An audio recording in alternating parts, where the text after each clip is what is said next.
Today in this session, I am going to teach on topic heat. In our day-to-day life, we come across many objects, and out of them some are hot and some of them are cold. And here is the list, and I am going to teach which one is hot object and which one is cold object. First, come to the ice cream. Ice cream, we all know, by touching it we can find out it is a cold object. Then I am putting one right mark here, that is cold. And second one is spoon in a teacup.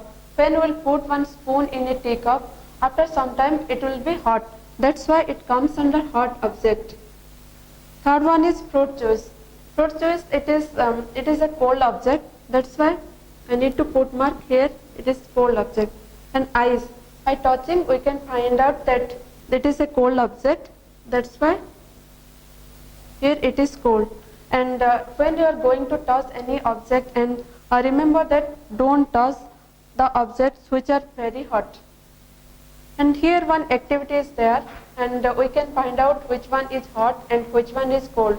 For that we are taking two mugs, and in one mug A we are putting some cold water, and mug B we are putting some hot water.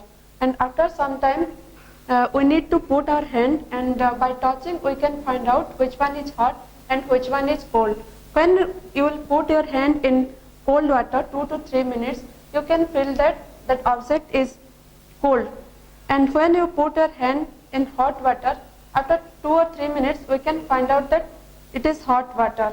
Like that, we can, by touching we can't find out which one is hot and which one is cold every time. That's why we are for that we are going for one measurement instrument is there. That instrument name is thermometer, and by using thermometer we can find out what is the temperature is. Now I am going to teach about types of thermometer. There are 3 types of thermometer.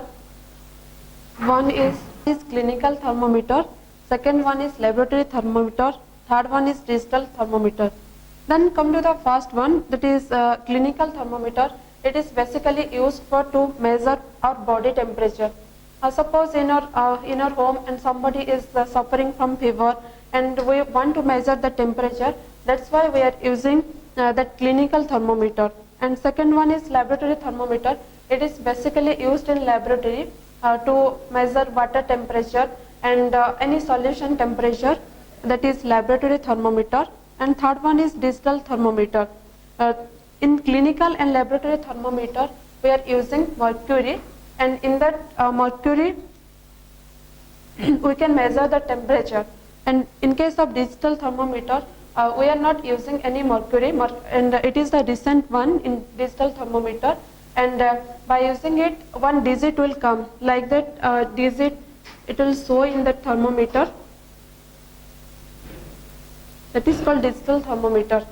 And I am going to teach one by one. First, coming to the clinical thermometer, I am going to teach how to use it and how it looks and what are the precautions we need to take. Such types of thermometer. First, come to the clinical thermometer. In case of clinical thermometer, we are going to measure fever, and first I am going to tell how to read the thermometer. Second one is precaution, and third one is use. Then this is the clinical thermometer. In that part which is called bulb, in that bulb part mercury will be there, and when somebody is suffering from fever, then at that time we are going to use that clinical thermometer. First, there are some precautions before using that clinical thermometer. We need to clean properly. After that, use it carefully and handle it. And if somebody is suffering from fever, then put the thermometer in just down of tongue and use. In case of fear, this thermometer is used to measure the temperature between 35 degree to 42 degree centigrade. And human body temperature, normal human body temperature is 37 degree centigrade.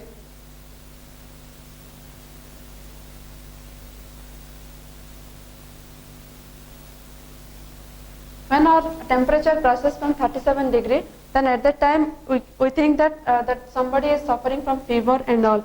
Then coming to the laboratory thermometer, it is used to measure the water temperature and all, and that's why it ranges. That range is high, that is minus 10 degree centigrade to 10 degree centigrade.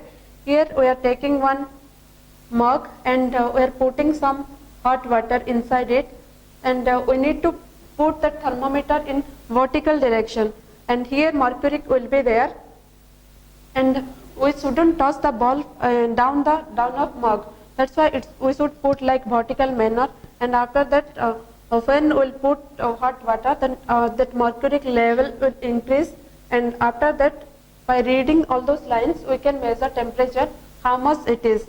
And how to read the temperature thermometers, put it in vertical or horizontal direction. After that one line mercury will be there. When temperature will increase, or when then mercury will come from ball and it will go continuously, and after that, after some time it will stop. At that time we need to take the thermometer, and at that time we will go for reading what is the temperature is. And third one is the digital thermometer.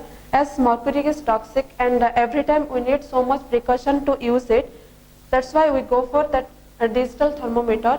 In digital thermometer, mercury won't be there, and in case of mercury, there are some substance will be there, and while putting that thermometer, we'll get reading like that digit, that is 37 degree centigrade. It will come like digital watch. The temperature will come in digit. Now I am going to teach on topic heat transfer. Heat transfers mean how heat is transferring from one part to another. There are three ways of heat transfer. One is conduction, second one is convection, and third one is radiation. And come to this example, and this is the example of conduction, how heat is conducting from one place to another place. For that we need to take two bricks. Within two bricks we need to put one iron rod, and in that iron rod we need to put some waxes. Here I put three drops of waxes, and one candle will be there. That part we need to heat that rod, and when heat will pass from this part to that part, means after some time, if you burn the candle, and you can find out after 10 minutes it will be transferred from this part to that part, and automatically the wax will be melted, and some drops, it will come by drops. And in that example we can say that heat is transferring from one part to another, and it was proved. And coming to the convection part,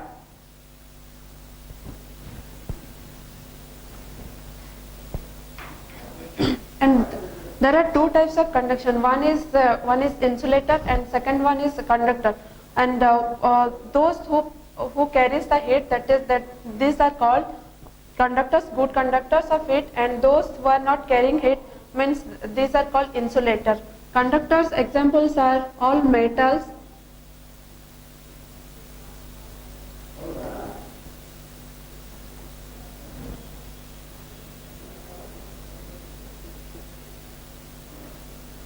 and insulators examples are plastic and all, they won't carry any heat. And semiconductors are air and water. These are comes to semiconductors of heat. Air, water, these are semiconductors of heat. Then coming to the convection part, I am going to give one example. Just it is one burner will be there.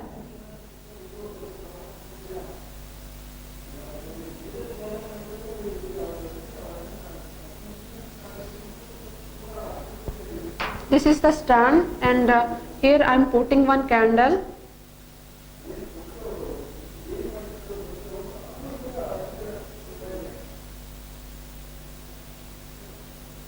And inside it one glass mug will be there.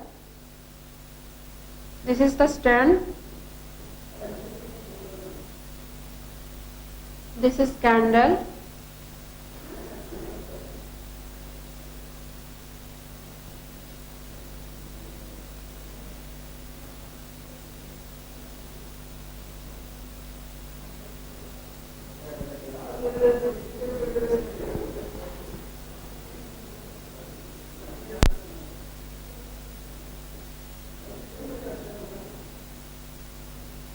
This is the example of convection, how it is converting from one tone to another.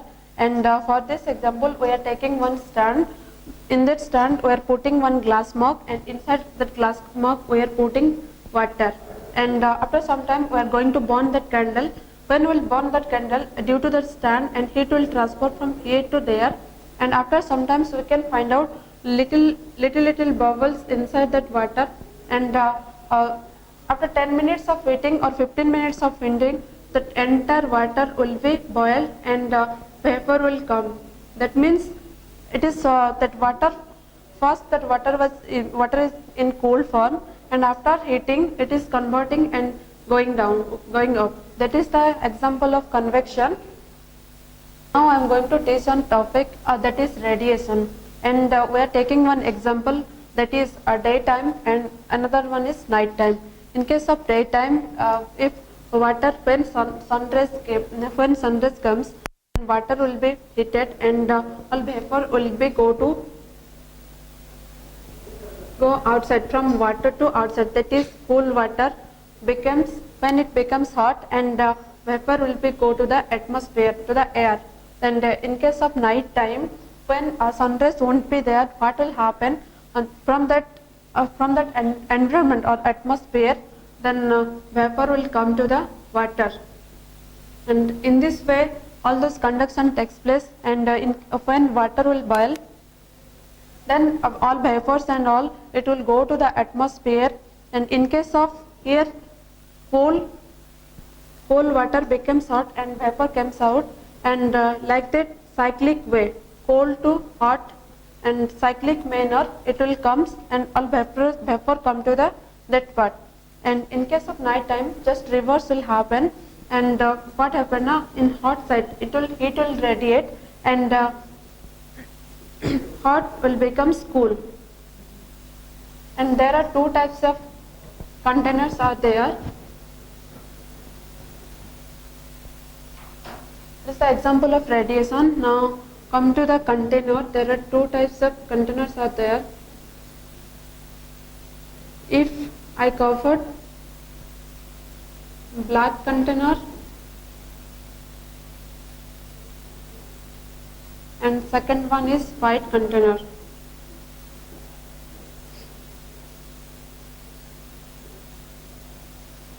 Black, it is the good of electricity. That's why if we are taking black and white container, both container, then in case of black container, heat will take soon, and in case of white container, it will be little bit slow. And that is black is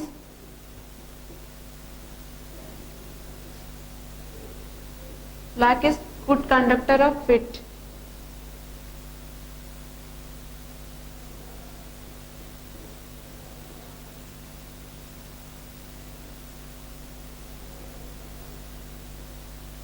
And it will take the heat soon.